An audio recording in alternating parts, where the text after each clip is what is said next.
we were at home. And so they had a program set up, and towards the end of the pandemic, they said, well, you have the option of keeping your kid at home or having them come back to school. And we made a decision to keep him home.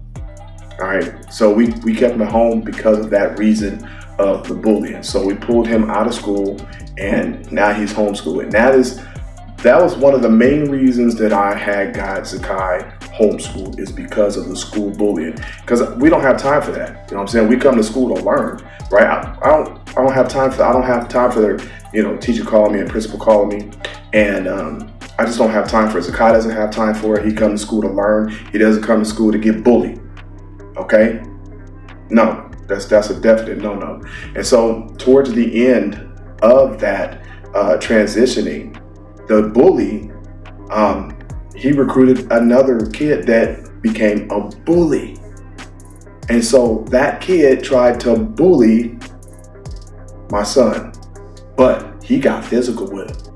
So this other bully didn't. He was verbally and standing in front of him. He was just standing in front of him. This kid pushed my son.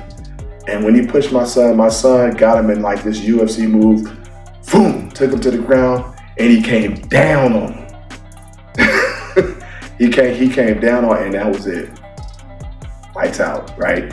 And so principal called me, and I came up there. I said, I told you. I said, what did I tell you was going to happen? I said, I told you that either my son's going to end up being a bully, he's going to be traumatized, or somebody else is going to become a bully and try to mess with him. Guess what happened? That's exactly what happened. I told him.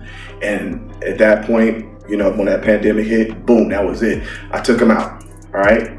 So if you make a decision to take your kid out of school because he or she is being bullied, there's nothing wrong with that.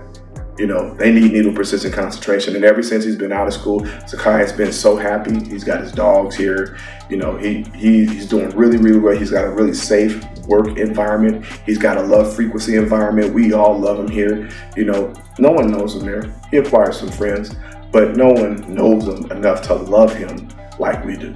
You know what I'm saying? So that's what happened. That's why I took my son out of school, is because of school bullying, right? Too much interference, and also the teachers, I'm telling you.